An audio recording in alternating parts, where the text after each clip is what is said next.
लगता है सबसे पहले मुझे धन्यवाद देना चाहिए उन लोगों को जिन्होंने इसका आयोजन किया।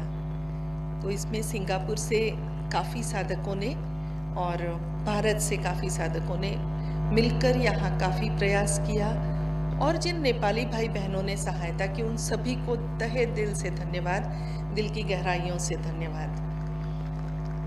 मैं ईश्वर से प्रार्थना करती हूँ कि जिन सब ने गुरु कार्य किया है उन सब की बहुत बहुत प्रगति हो और जो सब लाभ ले रहे हैं उनकी भी बहुत बहुत प्रगति हो। आज के कार्यक्रम की शुरुआत एक छोटी सी कहानी से करती हूँ। एक गुरु थे, जैसे हम सब अपने गुरु के पास आए हैं कुछ सीखने के लिए, वैसे उनके भी विद्यार्थी थे, वो उन्हें सिखाते थे। गुरुकुल उस समय में हुआ करते थे, तो गुरु से ज्ञान प्राप्त करके उनके शिष्यों की फिर परीक्षा ली जाती थी। तो चूंकि वो लोग आयुर्वेद का अभ्यास कर रहे थे, तो गुरु ने उनको कहा कि देखो अभी तुम सबको मैंने ज्ञान तो पूरा दे दिया है, अब एक काम करो, चार दिशाओं में जाओ। 4 शिष्य थे, चारों को बोला कि आप 4 दिशा में जाओ, एक पूर्व में जाओ, एक पश्चिम में जाओ, एक उत्तर में जाओ, एक दक्षिण में जाओ और 1 साल के बाद कर मिलो। इस 1 वर्ष में आप जहां जाओगे और आपको जो भी जड़ी बूटी पत्ते फल ऐसे लगते हैं कि जो उपयोगी नहीं है, जिसका कोई भी उपयोग नहीं है, तो उन पत्तों को, जड़ी बूटियों को, फलों को आप एकत्रित करके मेरे पास लेके आना। हम लोग यहाँ मिलेंगे फिर से 1 साल बाद। तो 1 साल बाद सभी लोग फिर से मिले। अब गुरु ने एक एक करके सबसे पूछा। एक जो पहला शिष्य था वो बड़ा सा झोला भर के लेकर के आया था। बोला कि गुरुदेव मुझे ये जड़ी बूटियां और फल और पत्ते ऐसे मिले जिनका कोई उपयोग नहीं है। उन्होंने कहा अच्छा ठीक है, बैठो। दूसरे से पूछा, दूसरा भी थोड़े लेकर के आया था, उसका उतना बड़ा झोला नहीं था पर आधा बोरा जितना तो था। उसने भी दिखाया कि गुरुदेव ये मुझे बेकार की चीजें लगी। ठीक है, बैठो बेटा। अब तीसरे से पूछा, तीसरा था वो छोटी थैली में लेकर के आया था जड़ी बूटियां, पत्ते, फल। गुरुदेव ये कुछ काम के नहीं लगे। गुरुदेव ने कहा अच्छा ठीक है, बैठो बेटा। चौथा बिल्कुल खाली हाथ आया था, तो गुरुदेव ने उसको पूछा कि क्यों, क्या हुआ, तुम्हें कुछ नहीं मिला? तो बोला गुरुदेव ऐसी कोई चीज ही नहीं मिली जो काम की ना हो, ऐसा कोई वनस्पति ऐसी कोई थी ही नहीं जो काम की नहीं थी। तो अकेला वो था जिसने पास किया, बाकी तीनों पास नहीं हो पाए। वो जो पास हुए उनका नाम था सुश्रुत। ये कहानी कहने के पीछे का अर्थ इतना ही है कि गुरुदेव ज्ञान तो समान बांटते हैं हम सब में, तो हम सब अपनी स्थिति के अनुसार ही उस ज्ञान को ग्रहण कर पाते हैं और हम जितना ग्रहण कर पाते हैं उसी के अनुसार आगे बढ़ते हैं। किंतु उसमें कुछ घबराने की बात नहीं है, डरने की भी बात नहीं है, क्योंकि हमने जितना प्राप्त किया उसी का अभ्यास करते चले तो हम उस अपार ज्ञान के साथ अपने आप को जोड़ पाते हैं।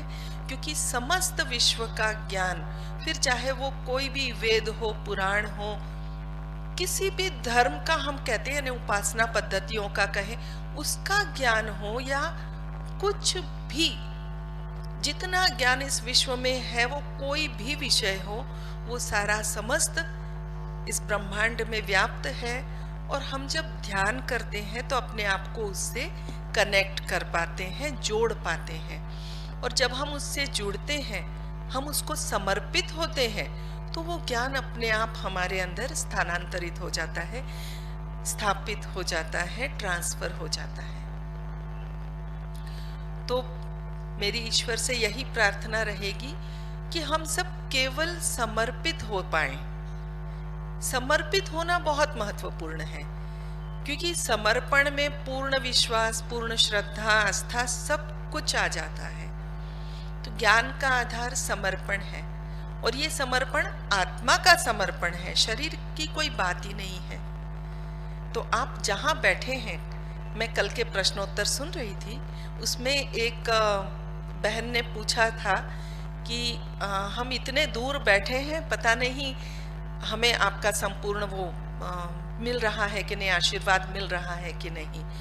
तो आप यहाँ तो क्या, आप कहीं भी बैठे हो, दुनिया के किसी भी भाग में बैठे हो, किंतु आप आत्मा से समर्पित हैं, तो आप गुरुदेव से वो सब कुछ पा सकते हैं जो आप पाना चाहते हैं या जिसके आप योग्य हैं। तो शरीर का सामीप्य कोई मायने नहीं रखता है।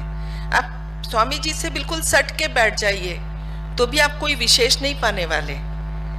आप समर्पित हैं तो आप जहां हैं वहीं से पा जाएंगे, और वो सब कुछ पा सकेंगे जो पाने के हम लायक हैं। गुरुदेव ने कल कथा सुनाई थी ना, वो कमंडलू वाली। तो हमारा कमंडलू जितना खाली होगा हम उतना पा लेंगे। हमारी पात्रता जैसे बढ़ेगी हम पाते जाएंगे। तो ध्यान करते जाएंगे, पात्रता बढ़ेगी। ध्यान करने से हमारा पात्र साफ होता जाएगा और हम शुद्ध ज्ञान, शुद्ध चैतन्य पाते चलेंगे। तो हम सभी यहाँ पहुँचे हैं, सभी योग्य हैं, इसीलिए यहाँ पहुँचे हैं, और हम सब पाने ही वाले हैं। कल एक बच्चे ने प्रश्न पूछा था कि परसों पूछे एक महिला ने पूछा था ना प्रश्न, कुछ गर्भवती महिला थी, उस संदर्भ में उनका प्रश्न था। गुरुदेव ने तो उत्तर दिया होगा, आप भी समझ ही गए होंगे, फिर भी मुझे लगा थोड़ा सा क्लैरिफिकेशन करूं कि डॉक्टर्स जो बताते हैं तो क्या वो गलत है? क्या डॉक्टर्स ने जो नॉलेज ली है, जो ज्ञान प्राप्त किया है, तो क्या वो उसकी कोई आवश्यकता नहीं है क्या? ज़रूर आवश्यकता है, सभी डॉक्टरों की आवश्यकता है, क्योंकि पहली बात, विश्व के सभी लोग ध्यान नहीं करते हैं, तो सबको डॉक्टर की आवश्यकता पड़ती है। दूसरी बात, हम सब जो ध्यान करते भी हैं, तो जब मान लो हमें सर दर्द हो रहा है या हमें कोई शारीरिक कष्ट है, तो ध्यान करके उसको ठीक, ध्यान का उपयोग, चैतन्य का उपयोग बीमारी ठीक करने में क्यों करें? हम डॉक्टर से इलाज लेकर के वैसे भी ठीक हो सकते हैं। ध्यान करके हम बीमार ना पड़े, ये अधिक अच्छी बात है। तो कहते हैं ना, prevention is better than cure. So हमें ध्यान करना है, स्वस्थ रहना है। रही बात उस बहन की कि उनका वो जो गर्भ में जो शिशु पल रहा है, तो क्या वो ठीक हो जाएगा? देखिए, हो जाएगा ये संभावना है, यदि वो 100% समर्पित हो पाई तो 100% सब ठीक रहेगा, क्योंकि गुरुदेव ने जो बताया वो अनुभव सत्य है, मैं उसकी साक्षी हूँ। वो जो बहन थी, जो भारत में जिसका गुरुदेव ने उदाहरण दिया, वो संपूर्ण समर्पित थी, तो उनका शिशु बिल्कुल स्वस्थ हुआ, हेल्दी हुआ, उसे कोई कष्ट नहीं हुआ। लेकिन ये सारी बातें प्रोबेबिलिटी की होती हैं। हम जितने प्रतिशत समर्पित होते हैं उसी के अनुरूप सारी बातें होती हैं। तो मैं ईश्वर से यही प्रार्थना करूंगी कि हम सभी लोग 100% आत्मा से समर्पित होकर के वो ज्ञान प्राप्त करें, वो शक्ति प्राप्त करें, वो सब कुछ प्राप्त करें जो प्राप्त करने के लिए हमने जन्म लिया है। हम सब मोक्ष मार्ग के पथिक हैं, हम सब उसी पथ पर चलें, उसी मार्ग पर चलें, और हम सब वो पा सकें जिस पाने के लिए हमने ये देह धारण की। हमने वो योग्य माता पिता खोज निकाले जब हम आत्मा के रूप में थे। हमने उनके घर में जन्म लिया, उनसे हमने ये योग्य देह प्राप्त की, और यदि इस देह को प्राप्त करने के बाद भी यदि आत्मा समर्पित ना हो पाए तो ये बहुत दुर्भाग्य होगा हमारा। तो हम जिस कार्य के लिए आए हैं वो अवश्य करें, आत्मा से समर्पित रहें। लेकिन एक बात क्लियर करूंगी कि आत्मा से समर्पित रहें, शरीर तो सारे कार्य सारी जिम्मेदारियां निभाता रहे, ये मैं अपेक्षा रखती हूँ, क्योंकि लोग कई बार आत्मा और शरीर को जोड़ देते हैं। तो आत्मा समर्पित रहती है क्योंकि आत्मा कोई काम नहीं करती है ना, हाथ पैर तो शरीर के होते हैं।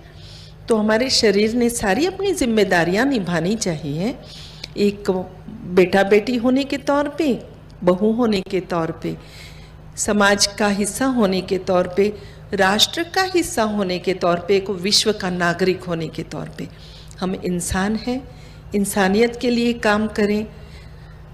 गुरुदेव ने बताया वैसे धर्म की सीढ़ी चढ़कर उस आत्मा के स्तर पे पहुँचे जहाँ देह नहीं रहती तो फिर धर्म भी नहीं रहता, क्योंकि देह का धर्म हो सकता है, हमने जिस घर में जन्म लिया वो हमारा धर्म हो सकता है, लेकिन यदि हमें मोक्ष की स्थिति पानी है तो हमें देह से भी ऊपर उठना होगा, आत्मा बनना होगा, और आत्मा बनकर हमें मोक्ष के मार्ग पर आगे बढ़ना होगा। गुरुदेव हर स्थान पर हमें मार्गदर्शन देने हेतु सदैव उपलब्ध रहते हैं। हम अपने घर में बैठे भी ध्यान की स्थिति में जब भी प्रार्थना करें हमें मार्गदर्शन प्राप्त होता है। तो जरूरी नहीं कि शारीरिक तौर पर गुरुदेव समक्ष हों, पर इस समय गुरुदेव समक्ष होंगे तो जितने भी हमारे नेपाल के भाई बहन हैं वो सभी गुरुदेव से अवश्य अपने प्रश्न पूछें, अपने शंका का समाधान करें, क्योंकि अभी गुरुदेव पधारे हैं, फिर कब आना होगा कह नहीं सकते। तो अभी जितना लाभ मिला है ले सकते हैं, पूरा लाभ लें। और आज तो हम सब चित्त से पशुपतिनाथ जाने वाले हैं, सो जय भंबोले। जय बाबा स्वामी।